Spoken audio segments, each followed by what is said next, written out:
5, 4, 3, 2, 1. It's time to count down reality TV's most talked about moments with Amanda Bella.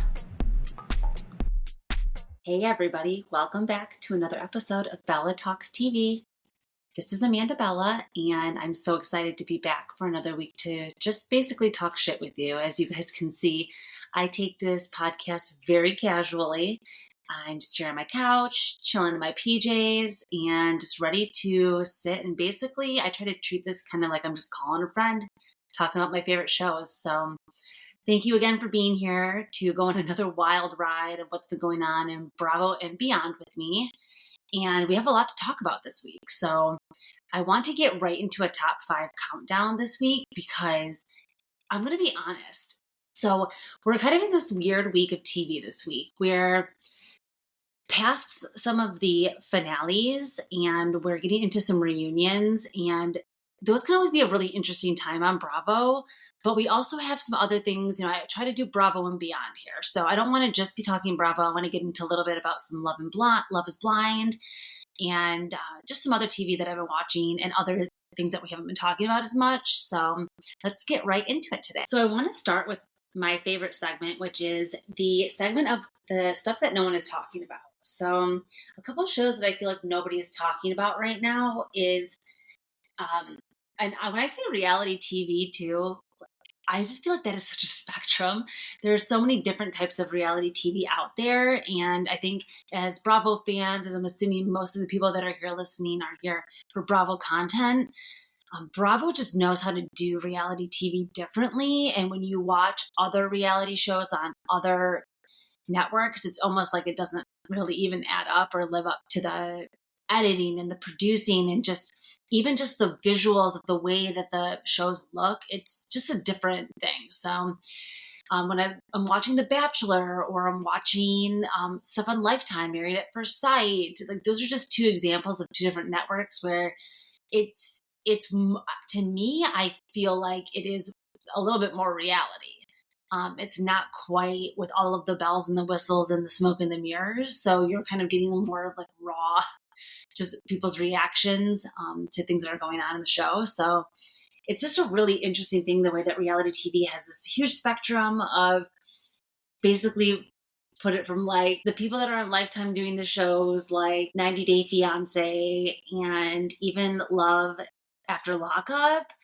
That looks so different than like the Real Houses of Miami. They're just like not on the same spectrum. So, or they're not on the same level, but they're on the same spectrum. So I like to go all the way from like the dirty, low down reality TV all the way to the super pretty, overproduced reality TV. So I love it all. But I really want to start talking about a couple different shows. So if you guys are not watching Married at First Sight, I will never stop talking about this. The show just does not get, I don't know what it is, if it's advertising, if it's the network it's on, if it just doesn't have like that buzz about it that Love is Blind and all of our other, Bachelor dating shows, Love Island, like these shows just get so much of a buzz and have such a cult following. I think the people that are really into Married at First Sight are really into it and have been watching for the last 17 seasons. But it's just weird that this season just didn't hit and take off for people. But I feel like there's just so much good stuff going on. I really just always want to say, like, please go watch the show. We're getting close to D-Day, which is Decision Day on Married at First Sight, which if you're not familiar, again, these couples do get legally married at the altar the second they meet each other. And they go on their honeymoon. They're married for 8 weeks, and then they get to decide if they want to stay married or get a divorce. So they are already married, and then they're deciding if they want to stay together or not. And it's just such a different format, and it's so juicy. Like the stuff that goes on in these shows, you really can't make it up. It is a true social experiment. I think it's actually more Love is Blind than even Love is Blind. They actually get to like decide if they're going to marry the person that when they get to see them, where with Married at First Sight, like you just get married, even though, yeah, you're technically seeing them, but you're usually not going to pull out. So It's just a really interesting show. I want everyone to please go be watching it because I want next season to really take off, and I want everybody to be hyping it up and chatting online about it like they do with all these other shows. So speaking of Lifetime, I've been getting into more, Lifetime shows, getting back on and there's a lot of good content on there. Like I already mentioned the Gypsy Rose documentary. It's got 6 parts. Please go watch.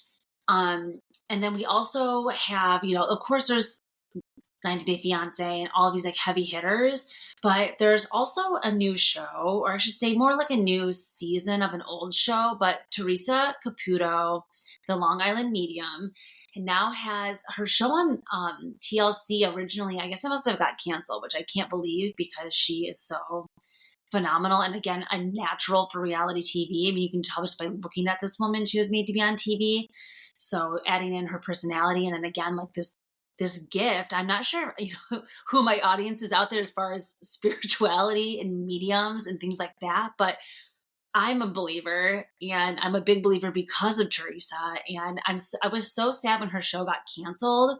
I think during the pandemic, but she does so good, and she's been able to stay so popular that Lifetime came around, picked her up, and gave her a new series called Raising Spirits with Teresa Caputo. And I caught up the other day. I did a good binge of about the first 6 episodes. I think she just released the 7th episode of this season. And it's so good.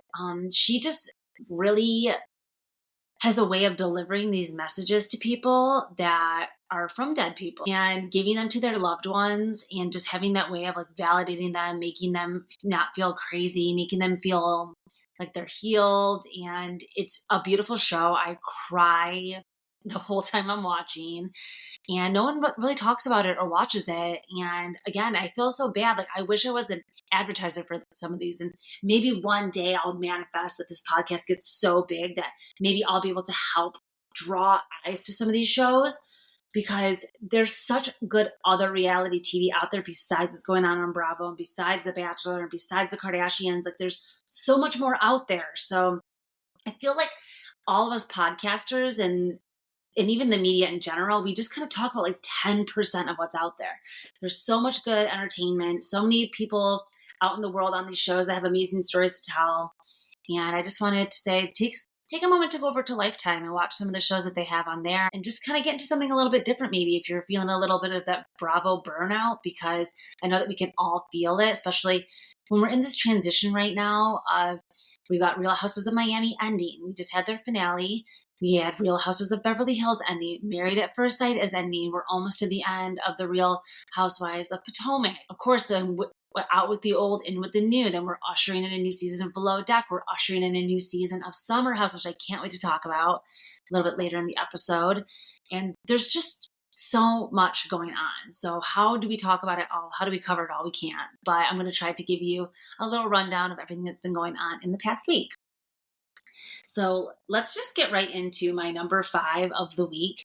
I don't know if I'm going to do an OMG or LOL. If I do, maybe I'll add them on towards the end of this episode. But again, like I said, it's just a little bit of that like burnout this week where I wasn't feeling like as inspired. Like I tried to remember a moment where I LOL'd till I cried. I couldn't really come up with something. Like there were funny moments and things that were going on in the shows, but it's kind of sad when you can't remember feeling like elicited a really strong emotion about anything. I don't remember seeing anything like OMG so shocking, and I don't remember really witnessing anything that made me laugh till I was like guttural. So we're just going to skip that part this week and get right into my top 5, because I'm dying to talk to you guys about the Love is Blind boys. So that's my number 5 most talked about moment of the week. It's still being talked about so much, which is great. This season is getting so much buzz. They just dropped 3 more episodes last week. We've got 3 more coming out on Thursday, and we're really making our way through this season already. I'm so glad Netflix didn't just drop this all at the same time. It's good to space it out a little bit. And of course, I'm already dying to know what's going to happen on the reunion, because they just filmed it. They're not doing a live one again. I think you guys heard me laughing about how Vanessa and Nick really fudged up I wouldn't say it wasn't really even their fault either, but I say it's 50% their fault that the last reunion wasn't great. And then 50 Netflix's fault. The live streaming didn't go well, like the site crashed and everything. So they pre-recorded the Love is Blind reunion over the weekend in LA. A lot of the cast members, current and past, were out in LA and being spotted on social media. And well, I have to just see what happens. But all of these men are really coming in, giving us a lot to talk about this season. So let's start with Jeremy. So Jeremy is with Laura. And again, this is going to have spoilers. So if you have not seen the latest episodes, go watch before you listen. But we got into a couple of the couples already breaking up. So we had Laura and Jeremy getting engaged, going towards the altar. I mean, Jeremy was saying, I'm in love with this girl. Like, he's like, I don't know if I've really ever been in love, but I'm in love with this girl. Now, we're all calling bullshit on this. It's been confirmed that Jeremy was indeed engaged, and the engagement did end. But you see me on camera doing the air quotes. I mean, we don't really know when it ended, how much time there was in between his previous engagement, when he was applying to be on the show, when he was getting accepted to be on the show, when he went for filming. Like, it's all a little bit of sketch. So we know, though, that it has been confirmed. He has been engaged. And now he says that he actually did discuss this with the girls in the pods, and that the Netflix editors just chose to leave that out. So that is kind of shady. I mean, it's not really relevant.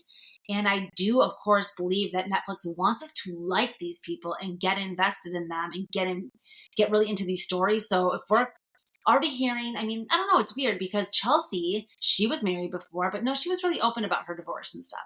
I don't know, something about the way that they edited this is really strange, that they're trying to give Jeremy a good edit, or they obviously wanted us to not feel sus about him, but everything is sus about this guy. So he gets engaged to Laura. They move in. He says they're in love. He meets the parents. And then while he's meeting Laura's parents, she brings up the fact that Sarah Ann, who he had also had a connection with in the pods, has DM'd him and basically said, if you and Laura don't work out, like, hit his sister up. So what does he do? He prematurely hits her up. Now, he says that other Love is Blind cast members told him that they were out on the town in Charlotte, where the season is being filmed, and specifically at a place called Lost and Found. And he's like, apparently he was supposed to go, he got invited out to come to, so they're at Lost and Found, and there's other cast members from Love is Blind going out in Charlotte to a place called Lost and Found, and they message Jeremy and they tell him that Sarah Ann is there. Now, again, this is all sounding a little shady. Like, who are these cast members that like are provoking Jeremy to come and meet up with her? I don't know. This is all going on off camera, as we know. None of this is filmed. So he goes out to meet friends at Lost and Found. Really, we know that now that it's been exposed that he's going to meet up with Sarah Ann. And at first, I was kind of giving him the benefit of a doubt because clearly I am just a trustworthy person. But he says that he went there just to have a conversation with her, and maybe he did need to just kind of like see her and get some closure.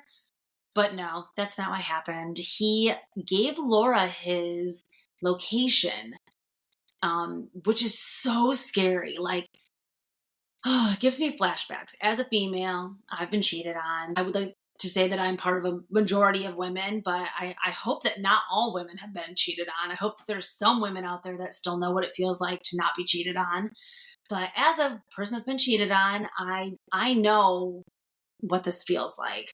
I know what this feels like when somebody goes out of their way to make you feel secure and like you have nothing to worry about, and like, oh, people, you can give me my location, and then they find another way to deceive you. Like, he left his phone in his car at the bar so that he could say that he was there all night in the parking lot, which again was later exposed that this bar doesn't even have a parking lot. So he was already lying, like so many lies on lies, the lies, like candy, the lies. So it's already been exposed. Okay, you weren't in the parking lot. You were with Sarah Ann. And then he comes home, cameras are up. The producers are waiting to get this reaction of, okay, he didn't come home till 5 a.m. Laura's pissed. What the hell happened last night? and he's sitting there with his sunglasses on. And she's like, are you going to take your sunglasses off? Like, clearly this man is hungover because she's telling he didn't get home till 6 in the morning, 5, 6, something like that. Well, it turns out that she basically caught him in a big fat lie because he's telling her he left his, he's telling her he was just there till 5 in the morning at the bar, just talking, but really his Apple Watch. Boys, you have to always, I don't even want to tell him to be smarter, but it's like, I just feel like a woman wouldn't be dumb enough to forget this small detail that your Apple Watch is going to show your true location. So even though he tried to hide it from Laura and say that he was just in the alley, he was lying. He was at Sarah Ann's house and she got him red-handed. So he comes home, she exposes him, they break up. She moves out. She's like, I want out. Which was so funny. She like leaves the room. She basically dumps his ass, leaves the room. And then as she's walking out the stairs, she just screams to the producers, almost like chucking up like a deuce, like, I want out, and leaves. So, okay, one couple bites of dust, goes down in flames. That was a sinking ship. Let's take it over to Brittany and Kenny because, whew, that's also a bad one. So Brittany and Ken in the pods were our Christian relationship of the season. They were talking about saving it for marriage. They're talking about, through God, all things are possible. They're on their spiritual journey together. They believe that God has put them in each other's lives and that, this is a real match. They get engaged. They go on the honeymoon. And even on the honeymoon, things seem to be okay. Like, they seem to have a good, rapport. It's not electricity coming off of my screen, but I didn't expect what happened to happen between them especially because they were so vocal about wanting to save things for marriage. Brittany essentially comes to Ken and is like, hey, we've been now engaged for about a week. We went on this, not honeymoon, but they take them on this trip when they get engaged to get, acquainted and with the other couples and everything, which I also think is also kind of weird, but I guess it's good for obviously TV and for moral support for them all to be there together. But I think I would want to just like be alone with my man if this was really somebody I was going to marry. That's just me. And another reason why I would never do one of these shows. But they decide, okay, basically Brittany comes to Ken and she's like, okay, like, I understand that we're saving it for marriage and stuff, but like, I need a little more from you. I need a little more physical touch. I need a little more attention from you. Not to mention, this man is addicted to his phone. And there's not, like, to me, that's the worst turnoff. Like, I hate people that just sit there. And I understand if it's for work. Like, that's another thing. I'm noticing this trend too that I don't know what it is. Maybe it's the pandemic or I'm not sure what it was that it's like women want their men not to work and just like hang out with them all day. I do not relate with this. I actually like want my man to be busy working, doing things, providing for us, building our future, like doing as much as possible. This is like something going on. I saw AD was complaining that Clay was working too much. I see, it's like Amanda and Kyle on Summer House. She's complaining he's working too much. It's like, let the man work. Like, I don't understand a problem with a man who likes to work. I could see if he's never there for you. He never does things with you. And he just completely, blows off anything that's important to you for work. But that's not the case. These people have to work and do things. So I don't like this whole narrative that, I don't know, the women on these shows lately are trying to portray that like these men don't care about them because they work. That's just ridiculous. So I don't like that. But so anyways, this guy is connected to his phone and you can tell he's on it a lot. And it's really weird because it doesn't seem to be always work. Like you can answer a few emails, you can do a few things, but eventually like you're going to be caught up. So to me, it seems like social media. It seems like he's like texting friends. He's kind of just on their way too much, ignoring his wife.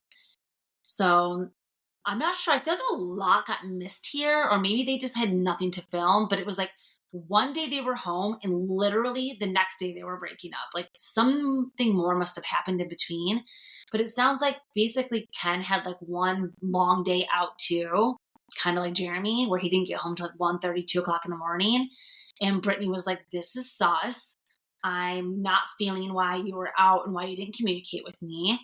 And in my head, I'm thinking like, God, leave the man alone. Like he works, he's a principal, he, needed to go get his hair done, which we know like hair and keeping up with yourself and everything is very important. Like I don't like either if I need to go get my nails done or I need to go do something. I don't want anybody complaining like that I need to go take care of myself. Like self-care is so important. So I didn't really like how the conversation was going when she first approached it. But then all of the light bulbs started to go off. And the more that she pushed to get him to kind of like, I basically agree, I think, to at least try to be more physical with her and be more affectionate, he just was like getting broken down in the moment. And finally, he just was like, I can't do this anymore. You want something from me that I can't give you. Now, if your husband is telling you, like, I can't give you any physical attention, that is such a red flag. Like, I understand being like, hey, like, I'm so attracted to you. Like, I need a little more time. Like, I love kissing you, holding your hand, whatever, cuddling. But like, if you're not doing any of that, that is a huge red flag. Now, getting to the juicy part, and this is all alleged and unconfirmed, but like semi-confirmed. But at the end of that scene, when they break up, he immediately calls a male friend, and says like, hey, I'm coming over, or whatever. Like, hey, it's done, or something like, I'm coming over, along the lines. Now, this raised a lot of red flags because it seemed like this other person maybe was aware of the situation, kind of knew that he was going to go into this day like breaking up and ending things with her, and that he was kind of like on standby for when it happened because they're living together. So he needed somewhere to go when they broke up. It's unlike Ariana and Tom. Like usually when people break up, somebody leaves. They weren't going to just stay cohabitating, and he needed somewhere to go. So he calls this person and he says he's going to leave. Now, since this has happened, one of Ken's cousins, now I say that again with air quotes, has gone online and confirmed, again, allegedly, that Ken is actually gay. Now, since this episode has dropped, one of Ken's cousins has actually been seen on Facebook commenting on people's pictures, posts, whatever, basically being like, this is my cousin and he does not like women. So whether or not Ken is actually closeted, not closeted, on LGBTQ, not LGBTQ, if he's on the spectrum or not of sexual fluidity. I don't even know really how to say this in like political correctness. If he's gay or not, it's really none of our business, but it is Brittany's business. This woman's life is being, essentially being put on hold for this man. Now, whether or not Ken is actually LGBTQ or not, it's none of our business really, but it is Brittany's business. And he kind of made it our business by going on national TV and like lying to all of us. I'm just so sick of people going on these shows for clout, for fame, for bullshit. I feel really bad for the people that go in with the right intentions, but I also feel like this has been going on kind of since the beginning of time. I mean, ever since season 2, I would say, of The Bachelor, women have been going on that show for the wrong reasons, right? Like being there for the right reasons is actually more rare now. So should I be surprised that we're on season 6 of the show and people have figured out like basically the formula and figured out how to manipulate it? I guess not, but it's like, where do we go from here? Like, and where are the producers doing any background checks or doing their due diligence to make sure these people aren't freaking losers? It's just really annoying, and it makes you feel like you can do their job better than them. And that's not what you want from a show like this. Like, you want to feel like you can relate to people. You want to feel invested in their stories. You want to feel like, they're in your real circle. Part of reality TV is the fact that it's supposed to be real. It's supposed to be real life, not manipulated storylines and fakeness. So just really disappointed in Jeremy. I'm really disappointed in Ken. And I'm really disappointed in Clay too. Now, Clay is pushing this narrative that he doesn't know if he can get married because he believes that cheating is in his DNA. His words. His father was a big cheater. He witnessed a lot of cheating going on in his family, even though his parents were married for, I think, almost 30 years. Apparently, his father basically cheated on his mom the entire time that they were together. And it's just such a bummer because I'm so sick of like this idea that people don't have their own autonomy or something. Like, cheating is not a genetic thing. Like, you're not born with a cheater gene. So cheating is a choice that you make, and there's nobody forcing you, especially not your chromosomes in your body telling you to cheat. So I just feel like this is a cop out. Again, another excuse that this man is coming up with to where maybe he doesn't like who he chose. Maybe he doesn't like see a future. Like, I don't know. 80 seems awesome. She seems, I don't have to date her, so it's really hard for me to say. But to me, it seems like she's great. Like, she seems like she has her own thing going on. She's beautiful. She's healthy. She's funny. She's vulnerable and open to this process. Like, I'm really unclear what Clay maybe isn't seeing in her as like a potential wife. But again, maybe the chemistry is not there. Maybe something's just not hitting, or maybe it could be, maybe the attitude that she's giving him about being a little bit needy and clingy. Now, that was a big deal when Jimmy said that Chelsea was clingy last week, but like, it's like final. Like, Jimmy looks better every week, doesn't he, you guys? Like, when you put Jimmy up next to Ken, Jeremy, Johnny, which God bless, but the man I don't know if he doesn't know how to birth control works. I mean, he is 27 years old. To me, that is like a little young. I'm 37. But you should still know how birth control works. Oh my gosh. Or condoms. Like, has nobody ever heard of a condom in this nation? He said, oh, we can't have sex. I'm afraid you're going to get pregnant. It's like, use a condom. Didn't you go to high school? Even junior high, they know that. So very confusing. Like, all of these men seem like it was like the first day that they've been born. They all just seem like babies, and they don't know how to speak for themselves, act for themselves, and just be authentic. So the men of this season have been very disappointing. I didn't expect to rant about that for that long, but that was my number 5 most talked about moment, are just the men of Love is Blind driving me crazy, unclear what's going on and what's going to happen, but I'm dying to see the new episodes. Moving on to my number 4 most talked about moment of the week, got to talk about Tom Sandoval. It's about Tom. My fiance has never watched Housewives, but I showed him some different reels of some of the women so he could kind of at least know who some of these people are when I talk to him. And now I've got him really obsessed with Luann, which, if you guys follow me on my social media, Bella Talks TV, please go follow me now if you're listening. It's really funny, but he always will do that. When I showed him the scene between Bethany and Luann in Miami when she's like, it's about Tom. And then Luann goes and texts Tom and is like, how could you do this to me? ? Like, he does. Now my fiance will say that to me all the time. He's like, how could you do that to me? ? So funny. But anyways, it's about Tom. It's about Tom Sandoval again. Here we go. And so there's a lot of this narcissist talk about Tom this week. So we had Tom getting quite a few shout outs in the media this week. Let's start with the easy ones, like John Oliver. So John Oliver gave a little nod to Tom last night, talking about how he's a narcissist on his show. And then we had the Saturday Night Live where we had Marcelo, who is one of my favorite additions. And if you guys don't know, he's like kind of low-key friends with Hannah Berner. He actually was like not in her wedding, but it's funny. There's pictures of her with like all of her girlfriends and then just like Marcelo hanging. I think he might have also been like included in her bachelorette party somehow too, like in Miami. So good. I love their friendship.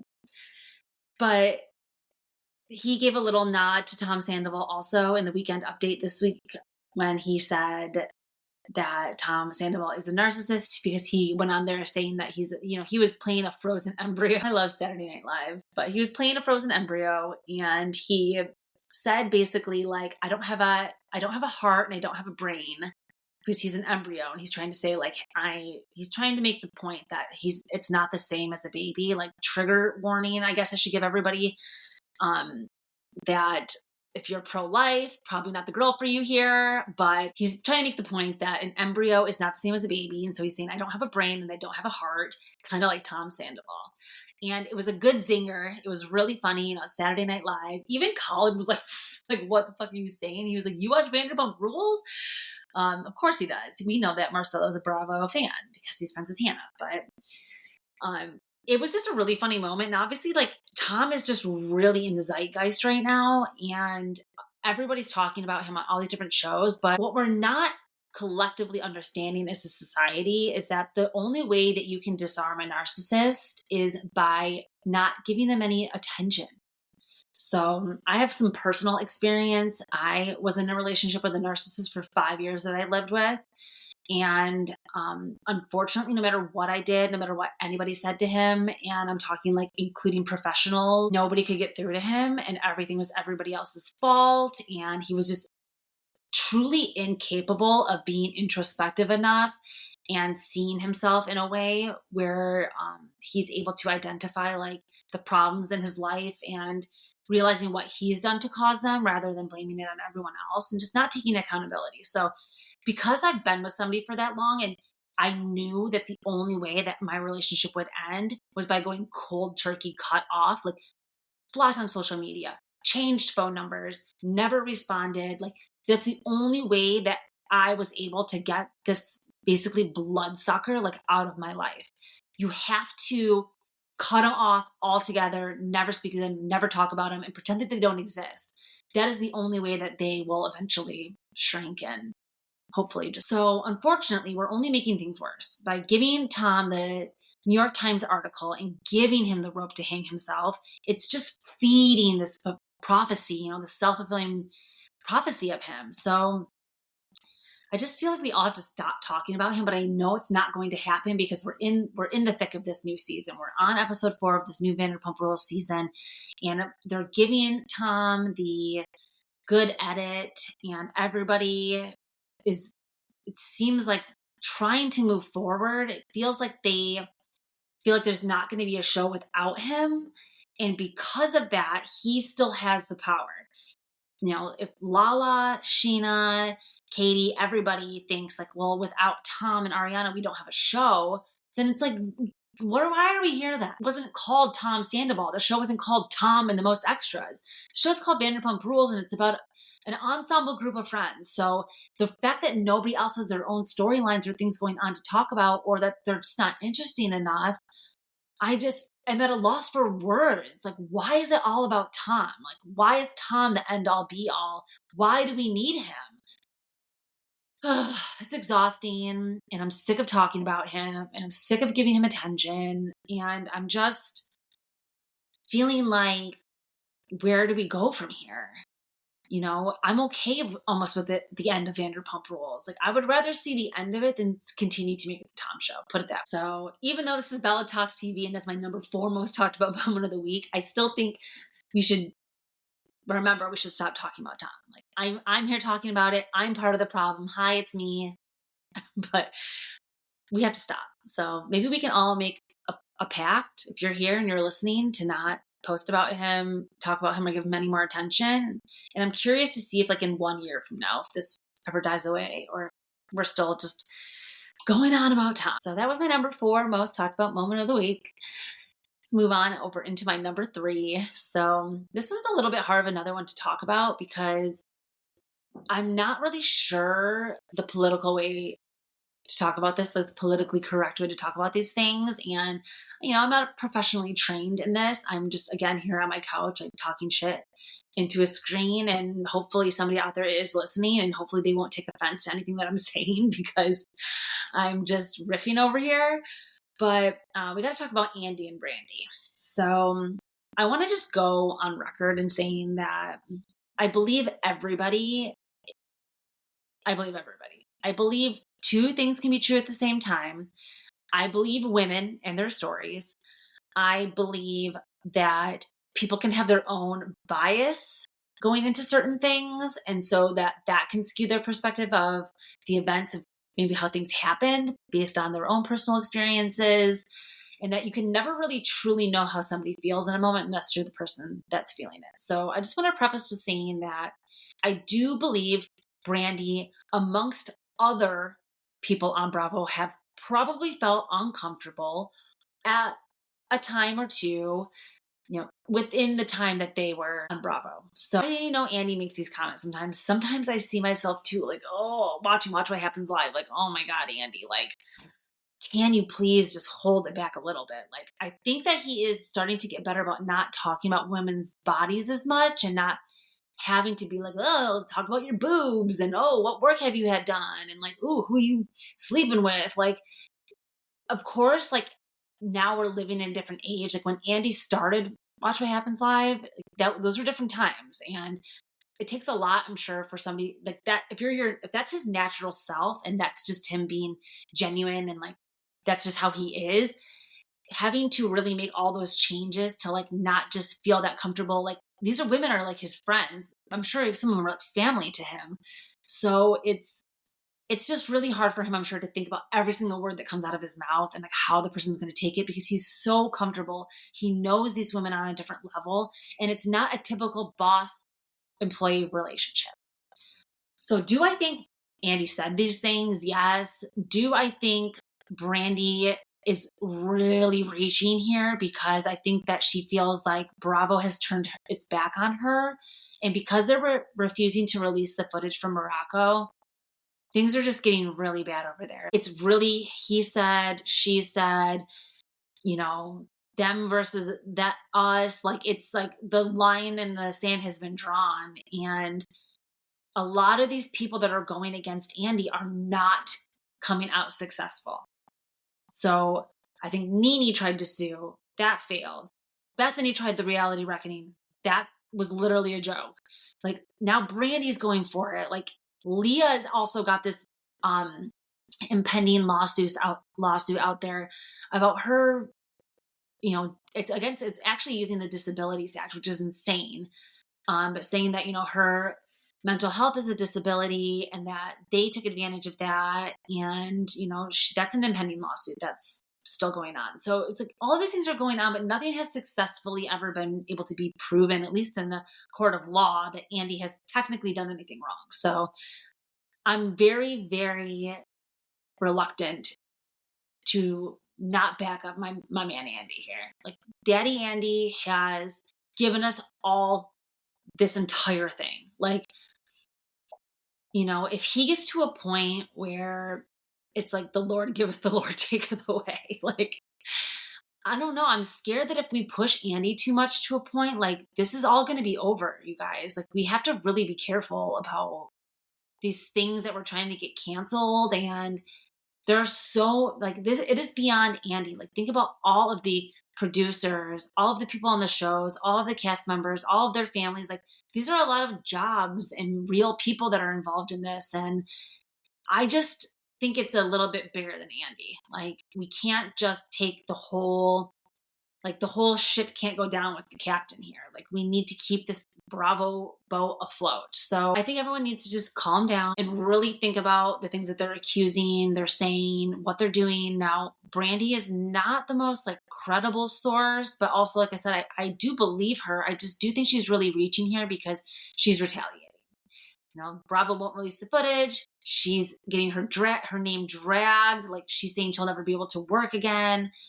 Which I actually don't believe. I still feel like Brandi will still be able to get work. She's the one that's actually like perpetuating this and keeping herself in the press more and people talking about it, where I think if she just, again, like Tom, if we just stop talking about it, it will almost like blow over, which I know that's not what she wants, but I don't know. I don't have a solution. I just wish everybody would like really take a look at themselves and really think about what they're doing and think about how many people it affects when they make these accusations. So that's really going on a lot. People have a lot to say about this, and I'm interested to see like what happens. Now, Brandi's saying, oh, Andy has publicly apologized, but he hasn't personally apologized to her. But I'm also like, you expect him to apologize to you now? Like if you would have went to him off camera, if you would have went to him personally and been like, Andy, I had this experience with you and it really rubbed me the wrong way. And I want to clear the air because I care about you and I want to still work with you. Versus the route she's taking. It's like people have to really think about what they're doing before they just act. So that's my advice for the week. Let's get into my number 2. We got to talk about something fun, and that's because summer should be fun. And well, I have to say, Amanda, you're not fun right now. And that's my number 2 most talked about moment of the week. We've got a Summer House premiere on our hands. I've been dying to get Summer House back on my screen. I was personally really affected by the fact that Winter House has decided to be canceled. I'm really sad about that. And I really hope that they find a way to come up with some other like collaboration show, because there's just way too many good people on these shows right now to let them be going to waste. So I hope that they can come up with some kind of new thing. But let's talk about the whole premiere. I have a lot to say about everybody in the house. So Summer House premiered. We have 2 new people coming into the house this year. We have 2 new men, which, as you guys know, the men have not worked out great on past seasons. The only 2 men that have been able to stand the test of time have been Carl and Kyle. They're kind of the staples of the show, and really what going out to the Hamptons, like they live it. They live it, they breathe it. They're perfect for the show, and that's why I think that they've so authentically been able to have it be on for this long now. I believe this is season 8 that we're on now that just premiered. So 8 seasons of the show have been filmed, and praying that we're going to get 9, 10, 11, and it continues. But Kyle is an executive producer on this show. So basically, I feel like he must have came up with the idea when they pitched the idea. I don't know if he was cast or if he was involved in the original forming of the show. I don't know if the show was being scouted out in the Hamptons and then they found him out there. I really would like to hear about how Kyle really got involved with the show. But Kyle, there is no Summer House without Kyle. So I feel like he feels very pressured to stay in this role that he's been in the last 8 seasons, which is the head honcho, the party man, the man that never sleeps, the loudest one in the room, the party animal. That's who he is. So I think that he's really wrapped up in his own pressure to stay this person and not really evolve the way that I think Amanda wants him to. Maybe even us as an audience would really like to see him kind of not grow up, but party in a good way. Like, I would love to see Kyle just getting drunk and like being messy. Like, why don't we get to see Kyle, like, okay, instead of getting drunk and like partying with a banana and like riding carnival rides with a banana all night, with a stuffed banana, or the little hat on the, that he did last season, or like all of these kind of like, what are they called? Like gags that he kind of comes up with. Like, I would rather see him using his energy that he has for good. So he could be being a little bit more messy, especially if he's a producer. He should be pulling these girls off to the side a little bit more. He should be, I understand he probably doesn't want to like overproduce, but we got to keep a lot of the stuff moving. But anyways, I love Kyle. I really do. I've never met him, but I was in the same room with him once. I got to go to Jordan from Winter House's birthday party this year. That wasn't even that long ago. That was like about 2 months ago. And I got to be in the same room with a bunch of these people in NYC, and it was so fun. That was a really good night. So fun. But so I just think like I've seen Kyle out in real life, and he wasn't like that. He's not some like crazy animalistic like savage. So I think he turns it up a little bit for TV, and I think he would be capable of drinking and still being messy and still being fun. So I'd like to see him find a little bit more of a balance. Now, this dynamic with Amanda and Kyle this season. So Amanda has been on there since season 1. And there's just something about like Amanda's to another Amanda's. Like, I just always liked her. I think we're very similar personalities, which is kind of scary. But I just like her. I see her as a very creative, fashionable, funny, girl's girl, like more redeeming qualities than not. However, with that being said, coming to her relationship with Kyle, like it is like nails on a chalkboard to watch. It's unbearable. It's uncomfortable. It makes me like, I don't like it. I don't like watching their relationship. I think it's because there is a clear lack of respect in between them. And there was one moment on this episode where Kyle comes out of the shower naked. I mean, if that bothers you as your husband, like, I don't know. Maybe it's because the cameras are there and stuff and she doesn't want people to like see him naked. I don't know. But she's like, put some clothes on, you idiot. And that just really triggered me. As I said before, I've spent time in a relationship with somebody who was kind of like spoke to me like that. And there's just like a zero tolerance for that for me. Like, I don't like name calling. I don't like putting people down. I don't like making people feel stupid. And I don't really like the way that she's like speaking to him this season. Now, this could be editing. This could be a buildup of a lot of frustration, but there's just something in the water there. Like, something don't smell right. Like, I'm not sure what happened that's so bad that's really made Amanda kind of like, seems like she's kind of like turning on Kyle and almost contemplating like whether or not she should be with him. And I'm not sure if it's like fair. I know that I'm not in their relationship, but hey, that's what this podcast is for. And that's why I get to come here and sit behind this mic and like have my opinions, because I'm just looking as an outsider and gathering information. But it just feels like the punishment's like not fitting the crime. And like, okay, Kyle's busy and working, but he's not cheating on you. He's not being disrespectful towards you. He's not doing things to you to put you down. I don't think that we're seeing. So why so much vitriol? Why so much negativity towards your mans? Like, is this for a storyline? Is everybody kind of saying like, okay, we don't need Amanda and Kyle anymore, so they're kind of creating like their own drama? Like, I'm just unclear of what's going on here, and I really am interested to see how this is going to play out this season.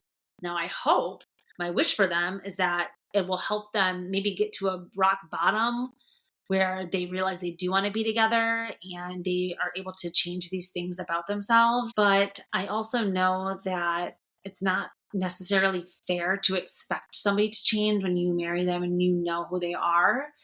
So Kyle, being the workaholic that he is, a serial entrepreneur, he's obsessed with making business, making a name for himself.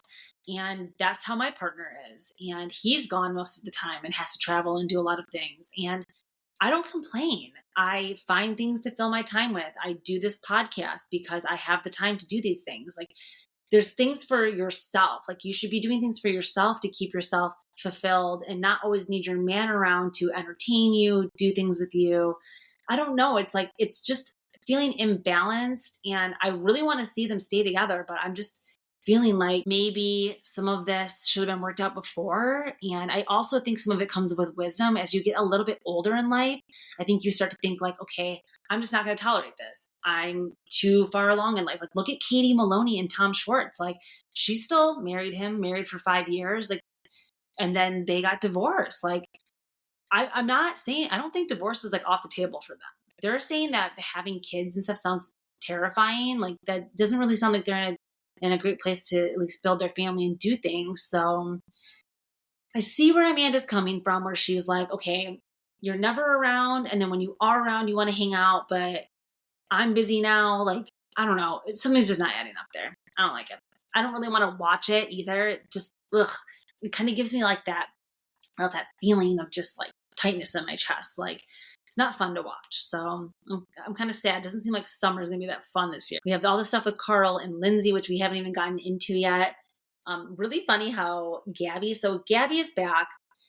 I'm not sure we needed her, but I'm hoping that she, again, can find a way to either get into the mix, get messy, cause some drama. We need her for something. If you're going to be there, you got to like earn your check, girl. So I hope that she's starting to get involved. I see a little bit of it already in this premiere episode when she calls Carl and Lindsay, and she low-key is like, hey, we're not missing anybody this weekend and we're all having a lot of fun. And even Lindsay's kind of like, wait, what? Like, well, we're not there. Like, it can't be that much fun. So I would be interested to see like even a fight between Lindsay and Gabby. That would be compelling if Lindsay turns on her and then Gabby kind of like goes for blood because she had her back so much. Like, I need to see some of these dynamics. I gotta see some more. I have a lot of thoughts on Carl and Lindsay. I tend to really post about it a lot on my Instagram page, and I have so many friends that are Lindsay fans, and they just can't believe that I don't like her, but I just don't. Like, I can't explain the feeling. I'll put it into 3 different ways. Lindsay to me comes off of like the type of girl who, again, almost Tom Sandoval, like it's always somebody else's fault. So I don't like people like that. I don't like people that can't take accountability and can't self-reflect and evolve. I just feel like she's the exact same person we saw in season 1. So I don't really like that. Some people would say that makes a great reality TV character, but I don't know. It's different. Housewives is different. Like, I want my housewives to be authentically themselves. If that means that they're not going to change and they're just going to be awful, then just be awful. But I don't really want that from my Summer House people. I don't want that from my Vanderpump Rules people. Like, I want these younger people who are in my age group who still have basically like a lot of life in front of them to kind of like figure these things out figure out these like secrets to life where it's more of a karmic thing. Putting good out will bring good back. And the more that you complain, almost the more things will go wrong. So it seems like they're just like not getting that.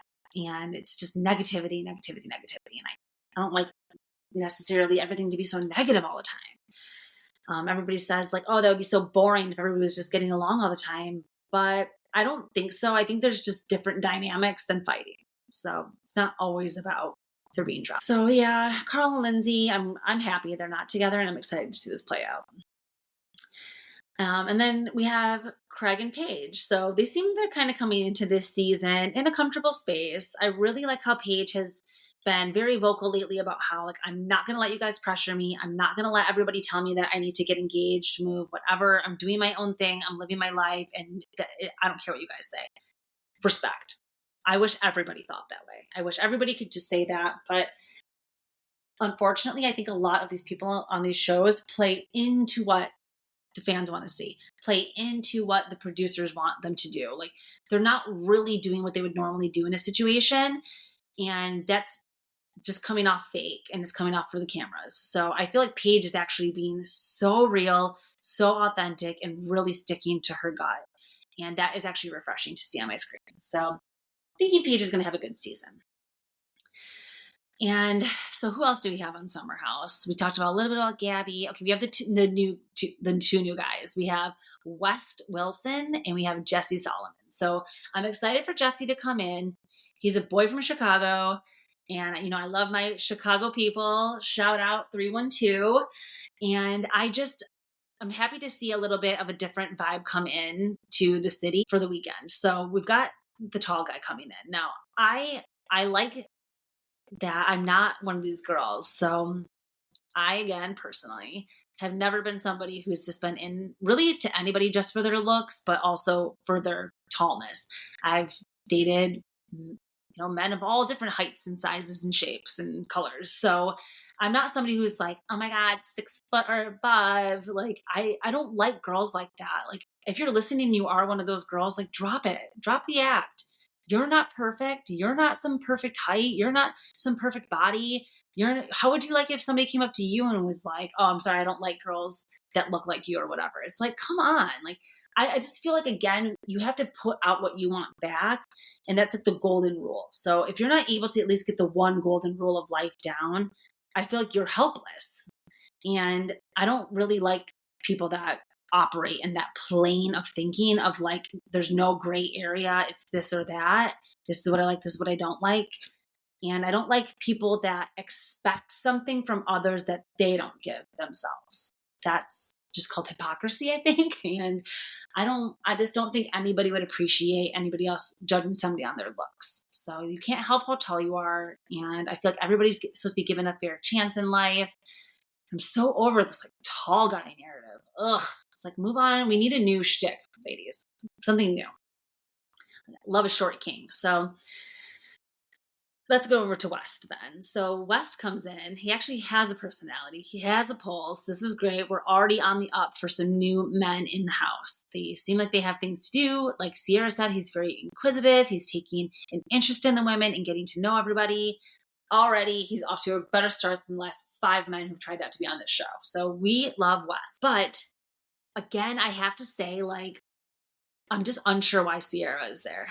Like, do you think producers, I would like to think that producers sat her down. In my little Delulu world, producers sat her down and were like, Sierra, if you don't find something to give, something's got to give here. I know we got Karma Brown last year, which, again, that almost like irked me more. Like, that still wasn't Sierra. Like, everyone's like, oh yeah, we finally got to see Sierra. Like, no, that was Sierra probably on drugs at a party, allegedly, sorry, dressed up as Karma Brown and partying. Like, that's not Sierra. We don't know anything about Sierra. We know that she's from Atlanta. She used to be a nurse and now she's a model. Like, that's not, after 8 seasons, well, she hasn't been on every season, but like, come on. I need more from her. I don't get it. I don't get the Sierra hype. I don't understand what she talks about. I don't understand what's going on here. And I'm praying that producers came to her and were like, girl, you're either going to come in and you're going to hook up with somebody, you're going to get into a fight with somebody, or you're out. So the pressure hopefully has been applied. And maybe we'll get to see her. Maybe I'll be here at the season finale being like, whoa, I'm totally a Sierra stan now. Like, love her, but she's like watching paint dry. So I don't know why she's there. And I guess they saved the best for last. Let's talk a little bit about Danielle. Danielle's the most polarizing character, I think, on Summer House. So I love her one minute, I hate her the next. I one minute think that she's hilarious and fun and I really want to party with her in real life. And then the next minute I'm like, wait, I don't think I would like this girl. She's Delulu. So maybe that's truly why she is a great cast member for this show. And I think I also like the fact that she has really, again, like kind of came into her own. She kind of was a background character, a friend of for a long time.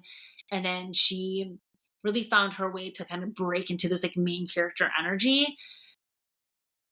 Now, again, I'm not sure if she's really quite grasping how she comes off to people. It doesn't seem like she's coming into this season like with any better understanding of like, hey, maybe I should kind of like reel it in and be a little bit more, I don't want to say like likable, but just digestible.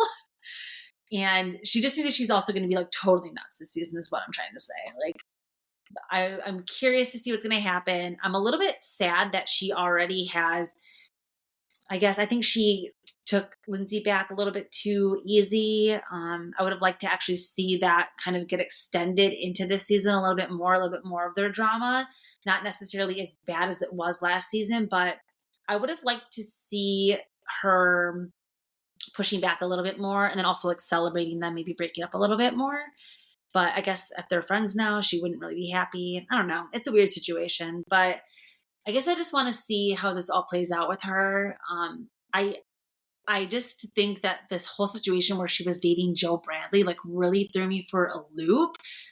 That was such a weird couple, and I'm just unreally sure what Danielle is all about still too. Like, again, we've gotten to know her, but I don't know. I have just questions. I have some missing blanks to fill in about Danielle this season. So I'm hoping that these people really bring it. I need a good season out of them. I'm afraid for the future of them if they don't start to really, especially with the possible downfall of Amanda and Kyle. I mean, would I not love to see a Kyle single season again? I wonder what kind of girl he would be. I don't know. That's so mean to even speculate and say. Like I said, I really actually like Amanda. I just am confused about the future of their relationship. So we have a lot to see play out on this season. That was my number 2 most talked about moment. And we've already made it to my number 1. Now, when I say already, we're about an hour in, this is one of my longer episodes. Apparently I had a lot to catch up with you guys on, but let's get right into my number 1 most talked about moment of the week, which is Kyle Richards just blowing up the internet. Basically since, what did they say, last July? I think this stuff started to break about Morgan. So let's get into everybody talking about Kyle, Mauricio, and Morgan, because this little love triangle has been juicy. And I think we're about to start to get some real answers about what's been going on. So I'm curious to see, what everybody really thinks is, if they agree with me, if they think that my perspective of what's been going on is what they think too. I was actually listening to a different podcast earlier. She's speaking with Emily Hanks.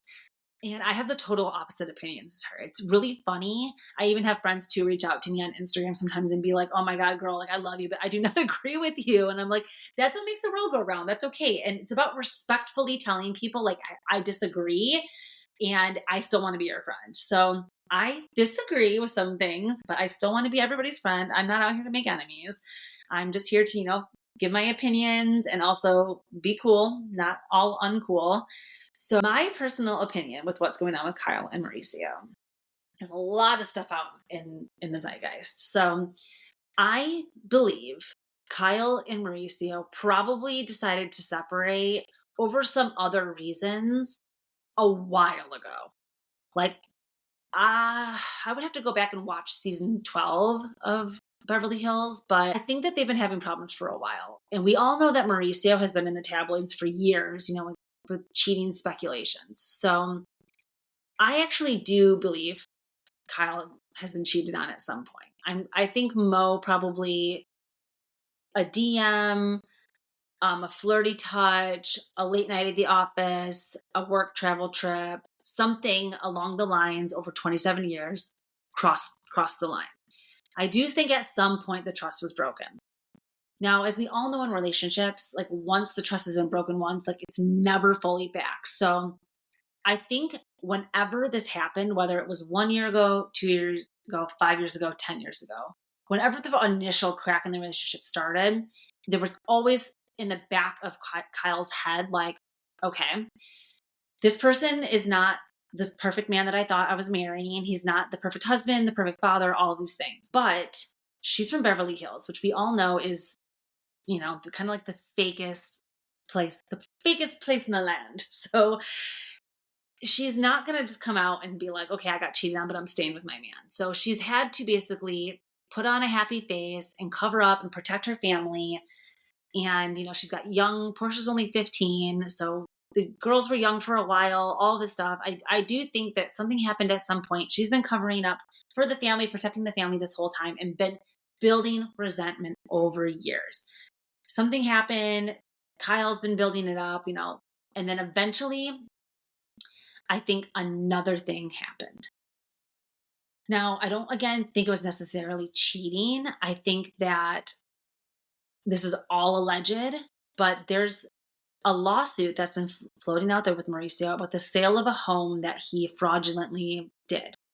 Now, we saw Kyle in this season say on that Sprinter bus when they were in Barcelona, I just sign things, I never read, I just trust my husband. Now, I think that the producers put that in there on purpose because I think that they were alluding to that, something happened. I think they knew that this lawsuit was out there and maybe they were giving us like a tiny little Easter egg. So again, I could be crazy, but I think that there's something that happened between Kyle and Mauricio unrelated to him cheating that has now compromised their marital agreement, whether or not that's a prenup, whether or not that's Kyle having access to something if they get divorced. Like, I'm not sure. I'm just speculating. So I just feel like something happened around this lawsuit because around the time of the lawsuit and the sale of the house is kind of around the same time that these problems started happening, these rumors started happening, and Morgan started popping up.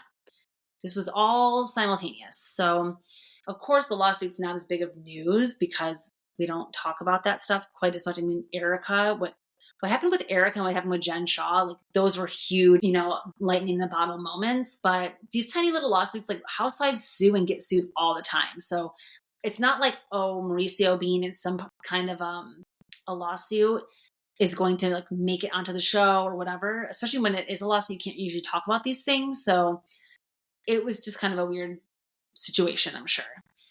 But to me, it seems like maybe something happened with this lawsuit.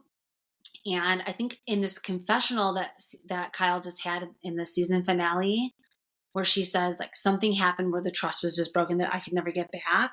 Everybody's like, oh yeah, Mo cheated. And that was just like the final nail in the coffin. But unfortunately, I don't think that he did. I actually think that they maybe have had even like an agreement the entire time.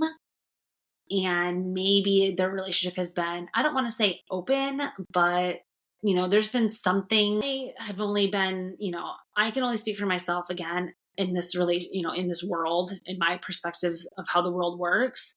But I just think like 27 years is a long time. It's almost impossible to find a man out there who hasn't like done something. So again, I don't want to say that like real relationships don't exist and that like men can't be faithful, but it's just, that's hard, especially in a place like Beverly Hills. Fame, money, international success. Like the fact that this man like only has eyes for Kyle is almost like, okay, so we have already basically confirmed. We know Mauricio cheated at some point of their relationship sometime. Could have been a long time ago, could have been recent. Then this lawsuit comes in, and I think, okay, if Kyle's not going to leave over being cheated in the past, like why would she leave now over being cheated? Like what's different? Was it wisdom? Is it saying like, okay, I don't care. Like if we've been together for this long, I'm not going to tolerate this anymore and I need to get out. Now I would actually believe that if Morgan didn't exist. Morgan is a very, very important part of this whole situation.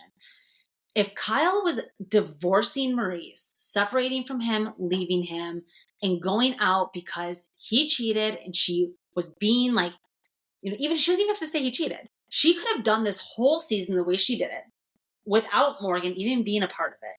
Put this narrative out there that something happened where the trust was broken, and that's why they're stuck. We all would have been totally rallying Kyle, totally believing her. Fuck Mo, like, you know how we are, grabbing our pitchforks. Like, the man would have never seen the light of day. Like, we would have buried him. So the fact that she's playing it so coy, now Kyle's like, something happened. Oh, but none of us did anything wrong. Now remember, she specifically said, neither one of us did something. Now, when she said neither one of us, that was very interesting to me. She's including herself in that. So she's not only saying, oh, no, we're not breaking up because Mo cheated. She's also being very clear to tell everybody we're not breaking up because I cheated. That's sus. That's almost like a Freudian slip to me. Like, why are you even bringing, like, no one thought you were cheating, Kyle. So why did you bring that up? I believe that the trust was already broken. They may have already had an agreement of, you do your thing, I do mine. We never publicly tell anybody. We're never seen with anybody. We never officially said we're just going to kind of like don't ask, don't tell.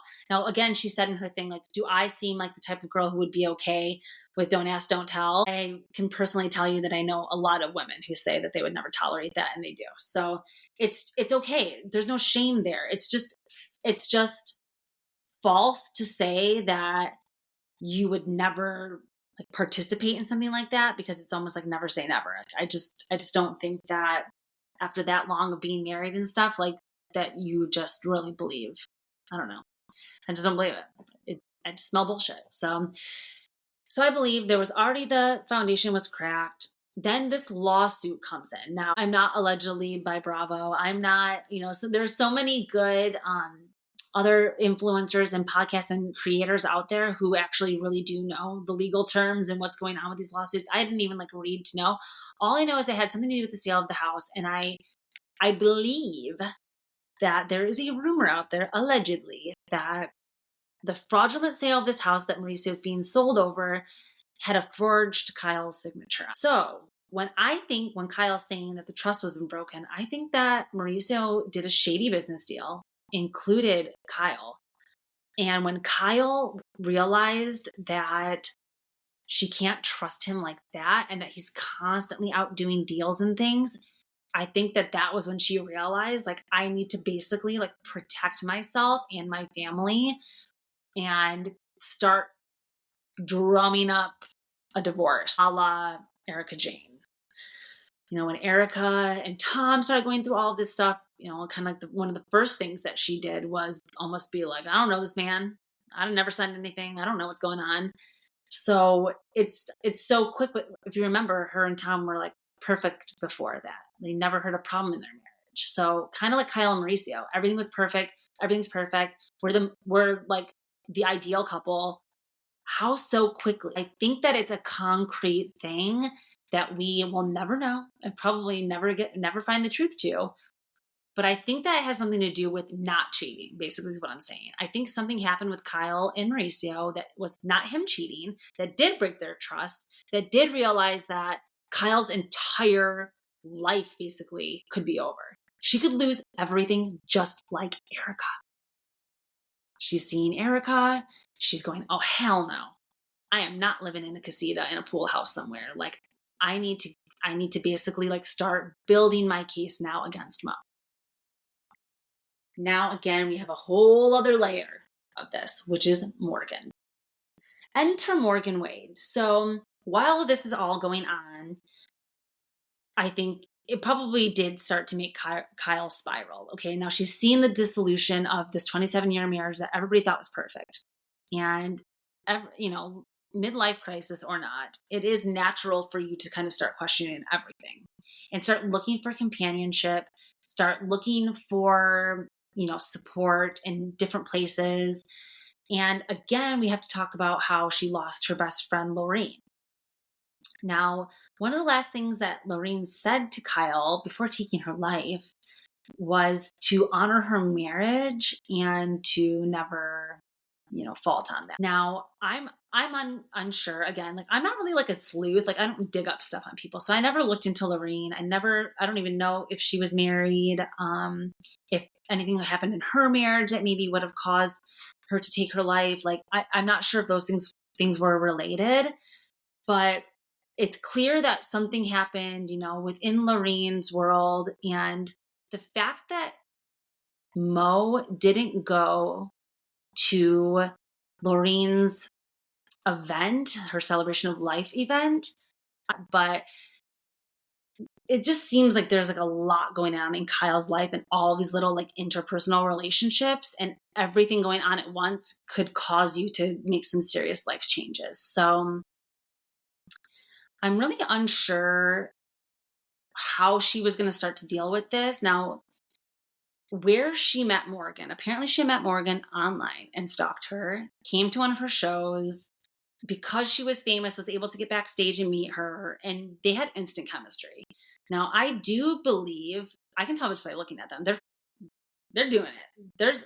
Everyone saw the hip rub on Watch What Happens Live. Like, that you don't touch and rub somebody's ass like that unless you are intimate with them. So to me, it's not a question of whether or not Morgan and Kyle are dating. They are together. They've been together for a while.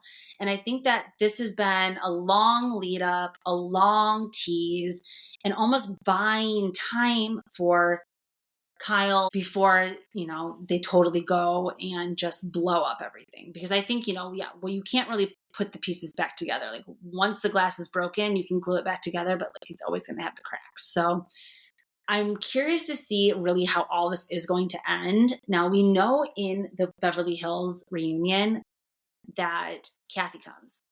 Now, I do believe that Morgan's also going to make an appearance. I think we've seen, because we are just these insane Bravo people that we just know everything that's going on, that it looks like Morgan is going to show up at the reunion. And I'm not sure if you guys saw the blind item that came out from Dumois saying that there's going to soon be a release from People with the exclusive, basically that Kyle and Morgan are together.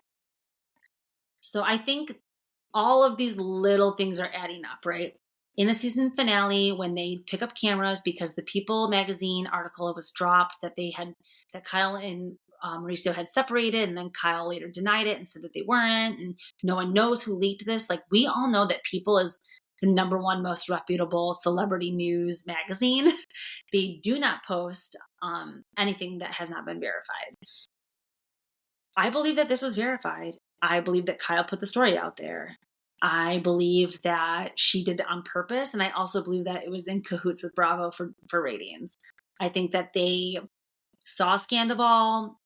We were only 3 months out from Sandoval. Remember when this happened?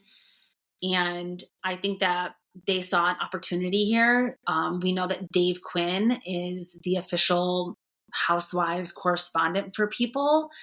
And it just seems like, allegedly, they purposely leaked the story.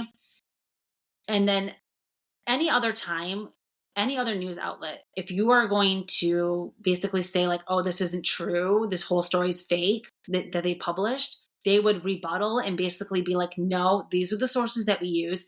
We are a reputable news source. You aren't going to come for us. Like, they would usually fight back. Because there was no pushback from People, there was no release, there was no re-edit, there was nothing. You can still look up the article today. It's still active. I think that there were some cahoots here. I think that everybody was working together for the ratings, the story. It probably was good for People. It probably was good for Bravo. We know it was good for Kyle. Got her narrative out there. And it just seems like there's like a lot of fishy stuff going on there. I don't really like, it's almost like fake news. It's almost like when you are watching the news and you know that they're only giving you stories that are in their agenda. Like, I don't like that. So I don't really like how close People has gotten to Bravo. Like, stay separate. We need real facts coming out in our People magazine, please.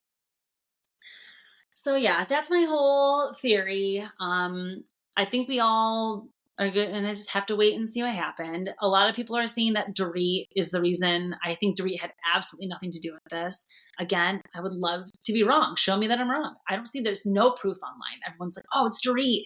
Dorit had a big hand in this. Like, there's no proof. So until there's any type of proof, receipts, screenshots, timeline, whatever about Dorit being involved, I refuse to incriminate my Dorit. And I basically think that was it. So I know I had a lot to talk about this episode. I really rambled on and just gave a lot of opinions. This is why I'm glad I kind of skipped my OMG and my LOL. And we just really talked about all of the drama going on this week. And I just appreciate you. If you're still here an hour and 15 minutes into this episode, you're a real one. And I appreciate your support so much. This podcast is going to be ramping up. Like, even though it's funny, I actually looked to see when I started my Instagram account, and it was, I think June 20, and we're coming up on like 4 years. I've barely done any work on it. I've barely even tried to get myself out there. I really just use it as an outlet for myself, and I don't think too much about other people getting entertainment from it.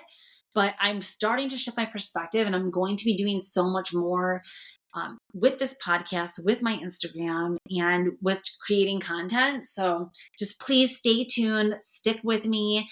As soon as my wedding is over, we're getting closer every single day. I think, let me say, we are down to 40 days. So in 40 days, this nightmare will be over. I'll be married, and I'll be able to give all of my Bellas 100% attention. So thank you again for joining me. Thank you for being here. I love you all. Please go follow me on social media. Please leave me a review. Oh my gosh, I'm dying for reviews and ratings. That is the number one way that Apple Podcasts, Spotify, everybody will make you more visible. The more, just like with everything else, you got to have followers, you got to have subscribers, you got to have downloaders, you got to have the clout. So please share this with a friend. Share, come online. Follow me on social media. I'm active, very active on there, giving my opinions all day long. You think this was long? Ugh. Come find me on my stories. And just thank you for being here. Thank you for all of the love and the support. And I appreciate each and every one of you. Ciao, Bellas.